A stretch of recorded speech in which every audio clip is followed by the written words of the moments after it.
नमः माता पिता चरणं नमः विद्याप्रदायकं दीक्षामन्तरं गुरुर्वन्दे वन्दे गुरुपद पुनः पुनः। धन्य कहो उस ग्राम को जहाँ होत हरि नाम, आई के आसन लीजिए सिया सहित भगवान सिया पति रामचंद्र भगवान की जय। शरणम प्रभु। परम आदरणीय हमारे आज की कथा को श्रवण करने वाले भक्त प्राणियों, आज बड़ी खुशी की बात है कि फिर भी एक बार गौ माता मंदिर दन्हाक शहर से और ये कथा आप लोगों के हितार्थ सेवन किया जा रहा है। विवेक करता हूँ कि आप लोग बड़े ही शांत भाव से ये श्रवण गीता कथा सुने। काल एक रोज कथा नहीं हुआ इसलिए कि बेटा जो गुजरा हुआ था सतानंद गंगाराम पांडेय जी थे, हम लेयो के नाम से पुकारते थे, उनका भंडारा क्रिया मैंने कर रहा था। तो कल क्रिया हो गई, अब आज से कथा फिर चलता रहेगा।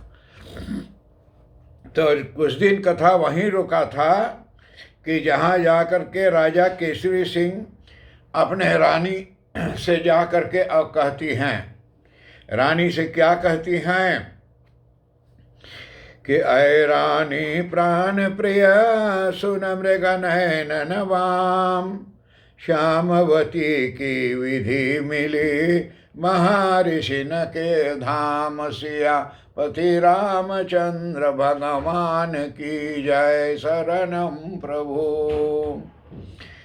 जा करके श्री महाराज केसरी सिंह अपने पत्नी से कह रही हैं कि हे प्रिय, वे राजा बड़े प्रतापी हैं, पराक्रमी हैं, कई एक गढ़ के आने मालिक हैं। राजा उद्यान ऋषि के विषय में कह रहा कि बहुत अच्छा है, बड़का है, राजा है, और उनका लड़का चंद्रमा जैसे उगल है, तेज है, ऐसे चंद्रिका से ज़्यादा यानी सुंदर हैं। अपने रानी के फुसला के समझा रही मीठी बोली से कि हे रानी, परंतु एक बात की कसर है कि राजा रानी दोनों अंधे हैं, उनके आँख में ज्योति नहीं है, वो देख नहीं पाते हैं अपने आँखों से। और जब श्यामवती सासू ससुर को अंधा देखेगी तो अपने मन में दुखी होंगी, इससे हमारा मन घबराता है। तुम क्या कहती हो? और तुमसे यानी राय लेने का मैं आया हूँ। राजा अपने रानी से राय लेते केसरी सिंह, कहो तो टीका भेज दूँ। बोले तू राजी हो रानी? तो हम टीका भेज दें कि ठीक हैं। राजा की यह बात सुन करके रानी बोली, रानी क्या बोलती हैं कि जाय देख वर घर प्रथम, सास ससुर के पास, अमित काल तलल सुखल हैं, इक पाती के आस, सियापति रामचंद्र भगवान की जय। शरणम प्रभु। तो रानी बोलती हैं राजा केसरी सिंह से कि हे स्वामी, सासू ससुर से और पहले पति को देखना चाहिए, क्योंकि अंत में पति की ही शरण में कन्या का निर्वाह होता है।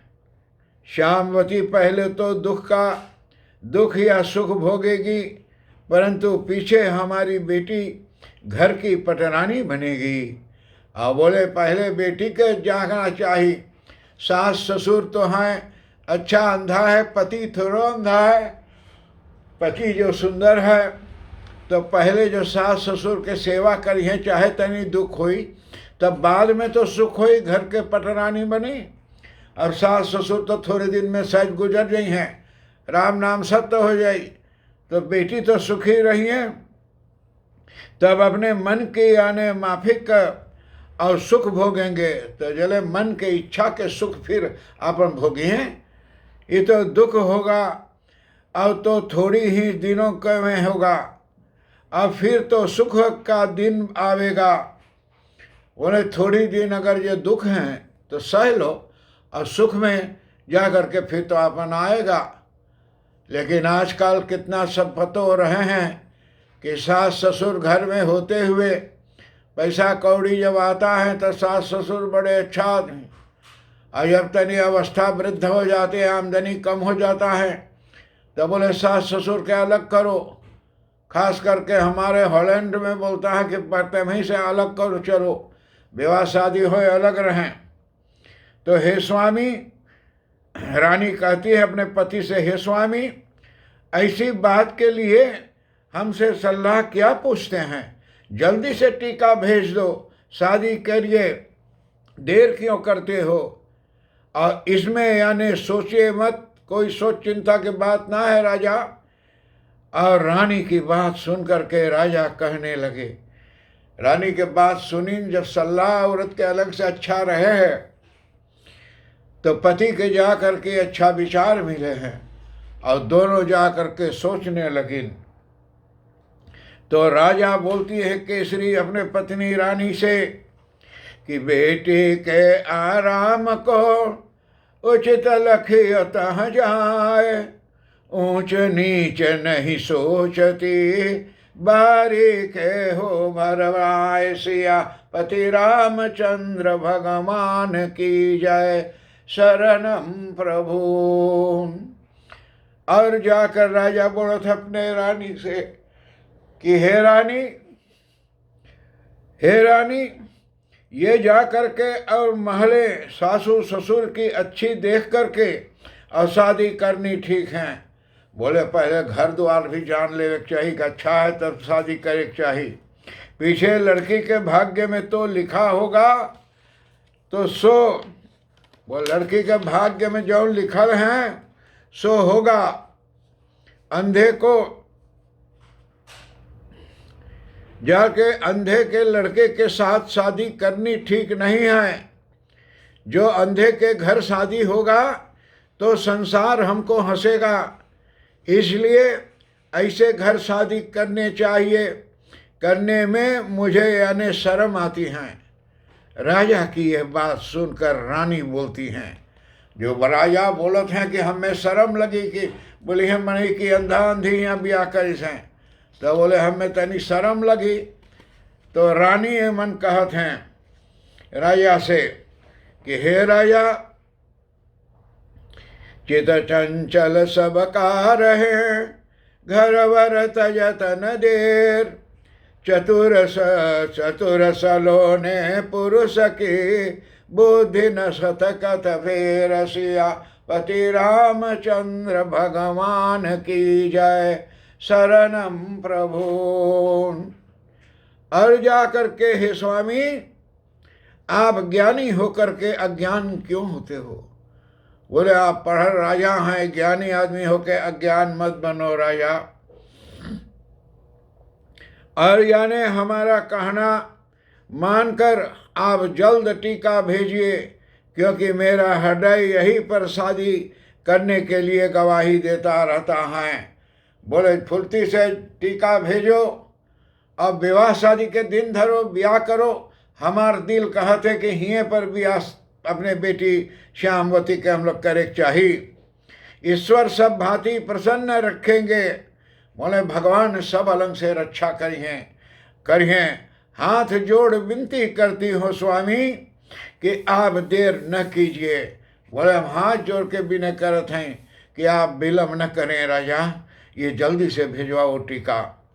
और श्यामवती के सुख को न गंवाइए। बोले हमारे बेटी श्यामवती जो हैं ओकर सुख वही हैं, ओकर सुख के न बिगाड़ो, जल्दी करो। ऐसे घरवर फिर यानी नहीं मिलेगा। बोले ऐसा वर न मिली फुर्ती जल्दी। और यानी उस घर में शादी हो जाएगा तो हमारी श्यामवती बेटी संसार का सुख भोगेंगे, और आपको हृदय से और जाकर मुख पर आशीष देगी। बोले आपको भी आशीष दी है, सुख शांति जे रही बेटी के हमरे। तो रानी की यह बात सुन करके और महाराज केसरी सिंह ने और यानी दरबार में जा और टीका भेजने की तैयारी करने लगे और जा करके टीका भेजने की तैयारी करी और सोचा था कि सब कुछ अच्छा से प्रेम से भाव से हम टीका भेजें। अब यहाँ आप देखिए कि पति का पिता का विचार में तनी भेद था। वो सोचे हुआ हम ब्याह करब तो हमरे बिटिया के दुख हुई, हमें मनई हंसिए के अंधा यहाँ ब्याह करी। लेकिन वो रानी कहे उनकर पत्नी कि स्वामी आप जा करके भेजो टीका, और टीका भेज करके अब बेटी के शादी हुए करो, हमार दिल गवाही रहे कि हिये हमार बिटिया सुखी रही और बेटी के सुख में हमारे सभी लोगों का सुख है स्वामी, जिसमें हमें जा करके और सब जा करके आराम रहेगा। तो पत्नी की बात सुन करके पति कितना जा करके अब किए, जैसे सारा दुनिया के लोग अब ये खबर भेजती हैं कि बहुत धन्यवाद के पात्र हैं कि श्रवण कुमार की कथा हम लोग पहली बार जिंदगी में सुनते हैं। भारत से भी बड़े बड़े पंडितों ने भेजे हैं कि ये बात बहुत खुशी की बात है, आप कहाँ से ये श्रवण गीता पाए हैं। तो मैंने सबसे कहता हूँ एक हमारे पास धरल है और श्रवण गीता, और वो मेरा छोटा भाई देव इंद्रदेव गंगाराम पांडे जो सूरीराम में पंडित हैं, जिसे हम लोग ज़्यादा दुआना के नाम से पुकारते, वो उनके लिए हैं और मैं दूसरे को नहीं दूंगा, मैं उन्हीं को दूंगा।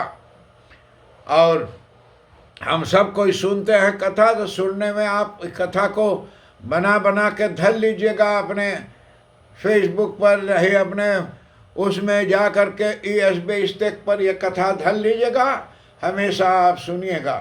कारण कि ये श्रवण गीता अब भारत में भी नहीं मिलता है, इंडिया के बाज़ारों में देहाती पुस्तक भंडार में भी नहीं है, तो ये मिलना के बहुत मुश्किल हैं। तो आप लोग जाकर इसके करिए। अभी भारत में किसी के दे दूँ भैया, बिहान छपाए के सारे भारत भर बटे बिके लगी, तो मैं इसका मतलब नहीं दूंगा, कथा तो देता हूँ। कथा आप सुनिए और श्रवण कीर्तन के इतिहास सुन करके और देखें कि कितना बात होती है बड़ों छोटों में, पति पत्नी में।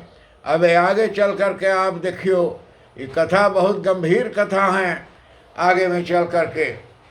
तो आज की कथा जो यहाँ समाप्ति के सीमा के नज़दीक आ चुकी हैं, तो इससे यानी जितने लोग कथा को श्रवण करते हैं हर एक को धन्यवाद के पात्र समझता हूँ। और अब आगे चल करके ये कथा ये बुक समाप्त हो जाएगा तो राधा कृष्ण मंदिर में दनहाक शहर में ये कथा का प्रवचन होगा, अवश्य ही होगा, मैं सोचता हूँ।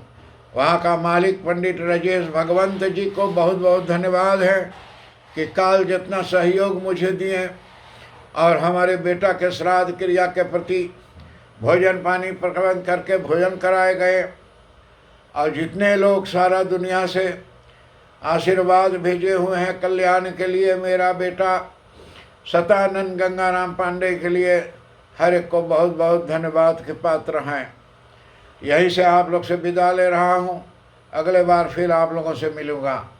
हर एक बड़ों को प्रणाम, छोटों को आशीर्वाद प्राप्त हो। ओम शांति शांति शांति, हरिओम।